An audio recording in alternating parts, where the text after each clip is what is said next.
Hello my dear students, welcome back my YouTube channel JSSB for physics. आज मैं आपके लिए chapter 2 electric flux and Gauss's theorem. जैसा कि आपको पता होगा, हम लोगों ने चैप्टर फिनिश अच्छी तरीके से, चैप्टर जो फर्स्ट था वो पूरा फिनिश कर चुके हैं हम लोग। ओके, अब NCERT वाले जो क्वेश्चन जो है NCERT जो है वो बचे हैं। मैं सोच रहा हूँ कि NCERT में जो पहला चैप्टर है वो इलेक्ट्रिक फील्ड एंड वैद्युत क्षेत्र आवेश है, इलेक्ट्रिक फील्ड एंड चार्जेस है। ओके, तो उस चैप्टर में चैप्टर शामिल है, क्या शामिल है, तो मैं सोच रहा हूँ कि इसको भी पढ़ा दूँ, फिर जितने भी NCERT के जो क्वेश्चन होंगे मैं इकट्ठे सॉल्व करा दूँगा आपको विद सोल्यूशन।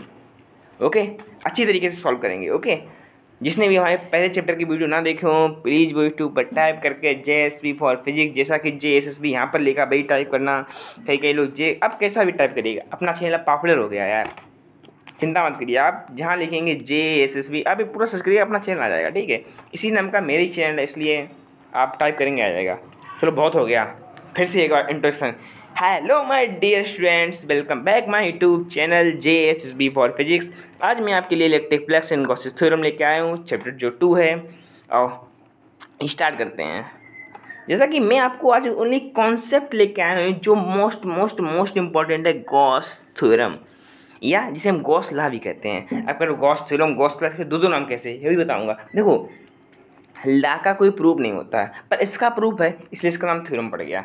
लॉ भी है, प्रूफ भी है, थ्योरम भी है। ओके, ये आप पढ़ लीजिएगा। ये आपने ये पढ़ लिया तो आपकी मैं लिख के दे रहा हूँ 100% ये 4 नंबर की आती है, 3 नंबर की आती है, अधिकांशतः आपको 2 नंबर या 5 नंबर में मिल जाएगी।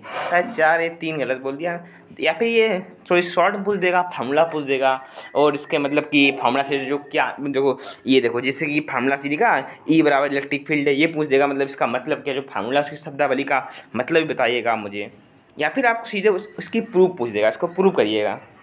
तो आज का लेक्चर बेहद ही बेहद आपके लिए इम्पोर्टेंट है, तो आप इसका शुरू से लेके इन तक पूरा देखिएगा। ओके, देखो आप पूरा देखोगे तो आपको ही फ़ायदा है। मैं तो देखो पढ़ा दे रहा हूँ, मैंने पढ़ा दिया, आप पढ़ेंगे तो बढ़िया है। और जो मैं पढ़ा रहा हूँ आप विश्वास रखिएगा, क्योंकि एक्सपीरियंस से पढ़ा रहा हूँ, मैं भी पढ़ा रहा हूँ, आपको भी पढ़ा रहा हूँ, तो एक्सपीरियंस से पढ़ा रहा हूँ। ठीक है, और स्टार्ट करते हैं। खुले बहुत बातें हो गई आज। गॉस लॉ कहता क्या है, उसकी स्टेटमेंट क्या है? इसमें कह रहा है the total electric flux through a close surface. आप क्लोज सरफेस जानते हो, क्लोज्ड सरफेस, 3D डायमेंशनल का एक नाम क्लोज सरफेस भी है, क्लोज्ड सरफेस। ओके, ये कितना होता है, U/Q/ε0 फ्लक्स निकलता है, इसे लिखा नहीं, यहाँ पे लिखा होना चाहिए। इस प्रोपोर्शनल होता है इन क्लोज्ड चार्ज के। बात समझ में आई? कुछ नहीं समझ में आई होगी।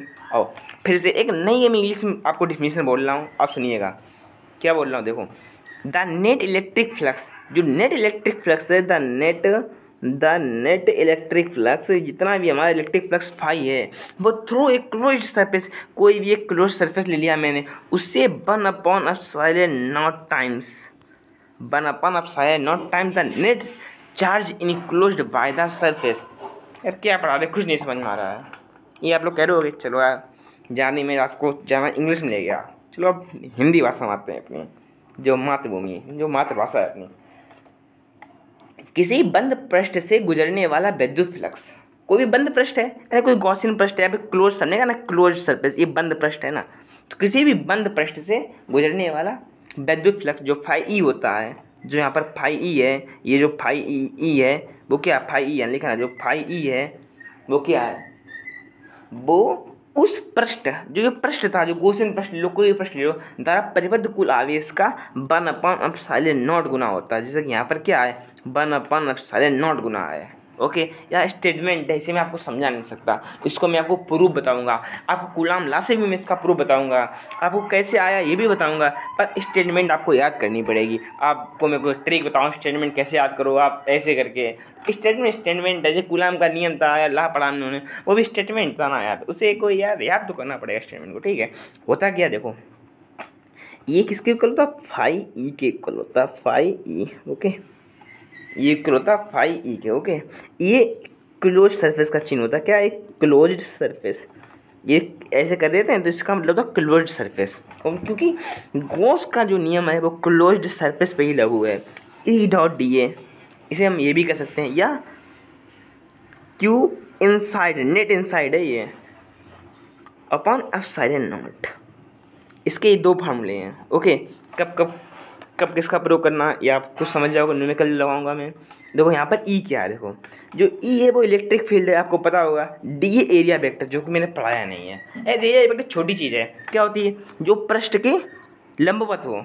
एरिया वेक्टर किसे कहते हैं यार, हम हिंदी भाषा में बोलना, जिसमें जो क्षेत्र की दिशा होती है, क्षेत्र पर बाहर की ओर खींचे गए अभिलंब की दिशा होती है, उसे एरिया वेक्टर कह रहे हैं। एरिया वेक्टर ए वेक्टर बराबर क्या होता है, एन कैप ए होता है। एरिया वेक्टर वेक्टर क्वांटिटी यार, वेक्टर क्वांटिटी मतलब डायरेक्शन भी होती है इसमें यार, मैग्नीट्यूड होता है, डायरेक्शन भी होती है यार। ओके, तो भाई ये डी ए क्या है, इन पर एरिया वेक्टर है। ओके, और सम ऑफ ऑल चार्जेस, सब चार्जों का योग है ना, सिग्मा क्यू।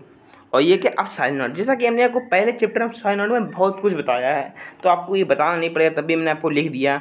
जो एप्सिलॉन नॉट होता है वो परमिटिविटी ऑफ फ्री स्पेस, निर्वात की वैद्युशीलता, जिसका मान हमें लगता है, जिसने मेरा वीडियो सबको याद होगा यार, हर न्यूमेरिकल में इसका मान प्रयोग होगा था 8.85 × 10⁻12। मैंने देखो 2 डिजिट और बढ़ा दिए इसके, कोई बात नहीं।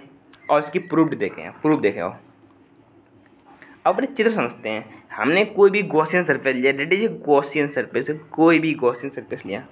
ओके, यहाँ पर हमने कोई प्लस क्यू चार्ज रख दिया। ओके, इस प्लस क्यू चार्ज द्वारा मैंने यहाँ पर कोई काटा, यहाँ पर छोटा सा छेद, इससे मैंने इलेक्ट्रिक फील्ड निकाली। जो इलेक्ट्रिक फील्ड निकली यहाँ से, यार क्या बोल रहे हो, इलेक्ट्रिक फील्ड निकलेंगी, हाँ सही बोल रहा हूँ मैं, यहाँ से इलेक्ट्रिक फील्ड इधर निकलेंगी, और इस पे जो एरिया वेक्टर लगेगा वो क्या लगेगा, लंबवत लगेगा, परपेंडिकुलर, डी ए वेक्टर यहाँ लगेगा। अब आप देखो, इलेक्ट्रिक फील्ड ऐसे, एरिया वेक्टर ऐसे, तो थीटा कितना होगा, 0 अंश होगा, तो यहाँ पर थीटा इक्वल टू 0, थीटा लिखोगे, थीटा इक्वल टू 0 अंश। अब हमने ऐसे हमने यहाँ पर भी काटे, यहाँ पर भी काटे, यहाँ पर भी काटे, यहाँ पर भी काटे, तो हमने पहले इसका निकाला, d phi equal to E dot d A, cos theta सूत्र होता है आपको पता होगा, तो कॉस 0 था 1, तो ई डॉट डी ए, ऐसे इसका निकाला डॉट डॉट डॉट, ऐसे हम बहुत छोटे छोटे क्षेत्र काट लेंगे। अब इन सबको मिला दें, जितने हमने खोखले क्षेत्र काटे हैं इन सबको में मिला दें, तो क्या हो जाएगा, जब इनको मिलाएंगे तो इसका क्या करना पड़ेगा, हमें इंटीग्रल करना पड़ेगा।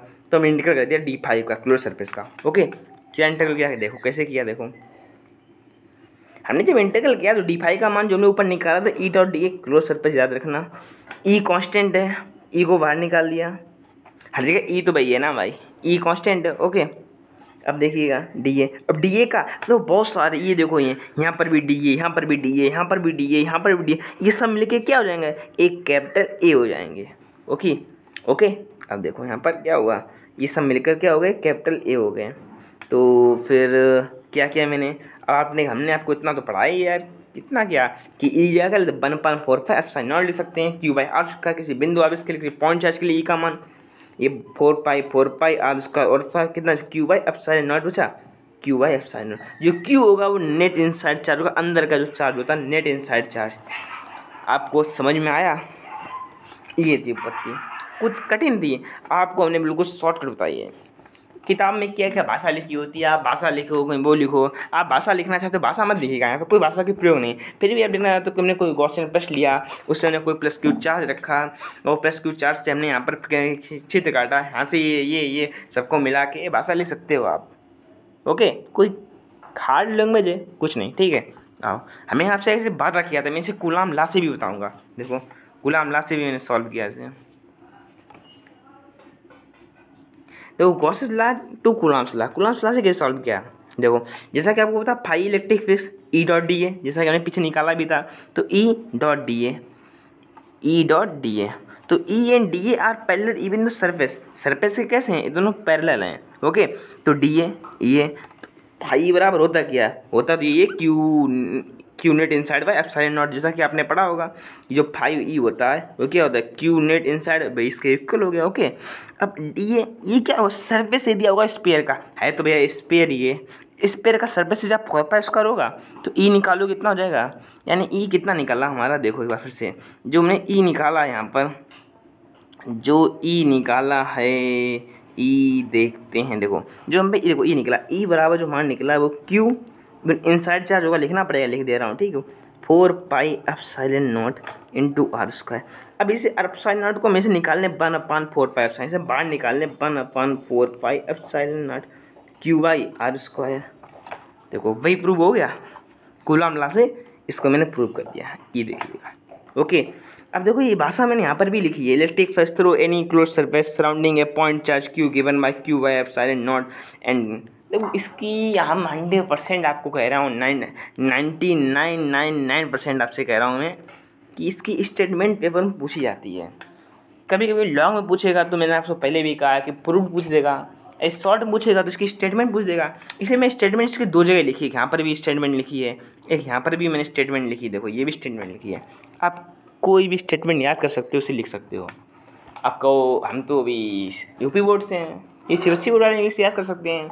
आप यूपी बोर्ड से हो तो आप किताब में आपकी लिखी बुक में भाई इसका मैंने इंग्लिश ट्रांसलेशन किया, कुछ नहीं किया, ठीक है। आओ अब आपने फार्मूला देखा, ये फार्मूला देखा आपने, क्या देखा आपने, फार्मूला देखा।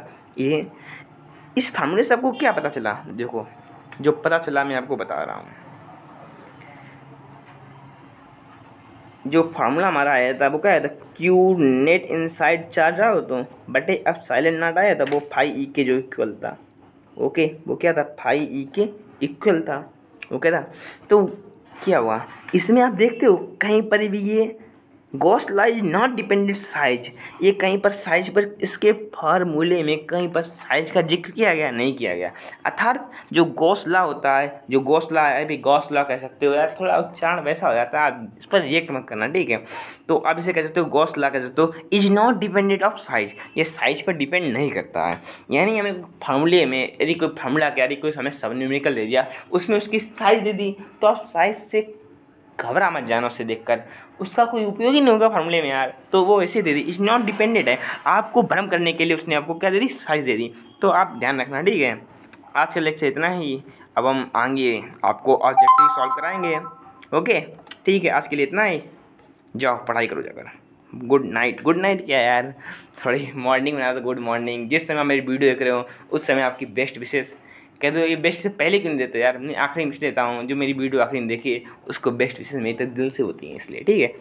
ठीक, बाय, जाओ पढ़ाई करो जाकर, ठीक।